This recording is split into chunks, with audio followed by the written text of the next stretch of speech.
Shalom sahabatku, sebelum kita merenungkan kebenaran firman Tuhan di pagi hari ini, mari kita sama-sama berdoa.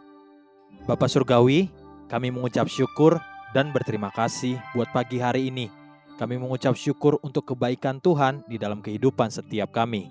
Pagi hari ini, kami ingin kembali mendengar tentang kebenaran firman-Mu, biar kebenaran firman-Mu yang terus menuntun kami sepanjang hari ini. Amin.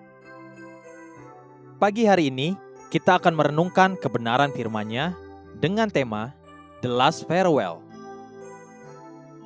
Mari kita buka Alkitab di dalam kitab 1 Samuel pasal 12, ayat yang pertama sampai ayat yang kelima. Demikian firman Tuhan. Berkatalah Samuel kepada seluruh orang Israel, telah kudengarkan segala permintaanmu yang kamu sampaikan kepadaku, dan seorang raja telah kuangkat atasmu. Maka sekarang raja itulah yang menjadi pemimpinmu, tetapi aku ini telah menjadi tua dan beruban. Dan bukankah anak-anakku laki-laki ada di antara kamu? Akulah yang menjadi pemimpinmu dari sejak mudaku sampai hari ini. Di sini aku berdiri. Berikanlah kesaksian menentang aku di hadapan Tuhan dan di hadapan orang yang diurapinya. Lembu siapakah yang telah kuambil? Keledai siapakah yang telah kuambil? Siapakah yang telah kuperas? Siapakah yang telah kuperlakukan dengan kekerasan? Dari tangan siapakah telah kuterima sogok sehingga aku harus tutup mata? Aku akan mengembalikannya kepadamu. Jawab mereka, engkau tidak memeras kami, dan engkau tidak memperlakukan kami dengan kekerasan, dan engkau tidak menerima apa-apa dari tangan siapapun. Lalu berkatalah ia kepada mereka, Tuhan menjadi saksi kepada kamu, dan orang yang diurapinya pun menjadi saksi pada hari ini, bahwa kamu tidak mendapat apa-apa dalam tanganku. Jawab mereka, dia menjadi saksi. Seperti itulah isi dari acara The Last Farewell atau perpisahan terakhir Samuel dengan bangsa Israel. Betapa luhur dan mulianya hidup Samuel. Sampai-sampai sebelum dia menyudahi masa kepemimpinannya, dia berdiri di hadapan Tuhan dan bangsa yang dia pimpin sejak masa mudanya. Lalu Samuel berkata, di sini aku berdiri. Berikanlah kesaksian menentang aku di hadapan Tuhan dan di hadapan orang yang diurapinya. Lembu siapakah yang telah kuambil? Keledai siapakah yang telah kuambil? Siapakah yang telah kuperas? Siapakah yang telah kuperlakukan dengan kekerasan? Dari tangan siapakah telah kuterima sogok sehingga aku harus tutup mata? Aku akan mengembalikannya kepadamu.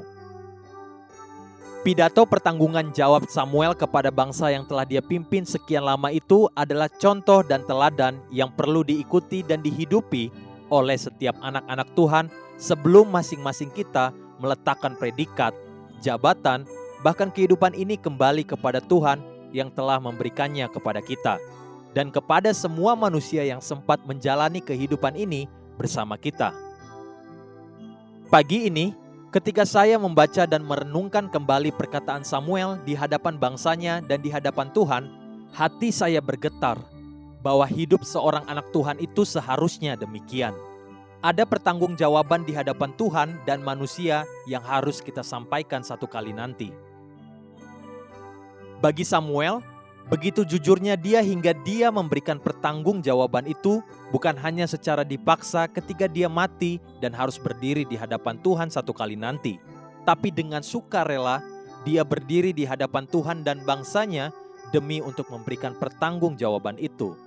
Dalam hal yang paling mendasar, yaitu perihal keuangan, Samuel bahkan berani menantang bangsanya untuk bersaksi melawan dia di hadapan Tuhan. Namun bangsanya menemukan Samuel itu benar dan bersih hidupnya, sehingga mereka bersaksi demikian. Engkau tidak memeras kami, dan engkau tidak memperlakukan kami dengan kekerasan, dan engkau tidak menerima apa-apa dari tangan siapapun. Lalu berkatalah ia kepada mereka, Tuhan menjadi saksi kepada kamu, dan orang yang diurapinya pun menjadi saksi pada hari ini, bahwa kamu tidak mendapat apa-apa dalam tanganku. Jawab mereka, dia menjadi saksi. Tentulah hal itu tidak terjadi tiba-tiba. Namun Samuel menjaga dan mempertahankan hidup yang kudus dan benar selama dia dipercayakan untuk memimpin bangsanya. Bagaimana dengan saudara dan saya? Entah apa yang Tuhan telah percayakan bagi kita. Bagaimanakah kita memegang tanggung jawab itu di hadapannya? Sebab satu kali nanti kita pun akan berdiri mempertanggungjawabkan hal itu di hadapan Tuhan, Hakim yang adil, yang tidak dapat disuap.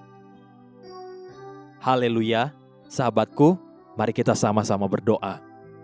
Terima kasih Bapa Surgawi, ajari aku hidup benar sesuai firman-Mu.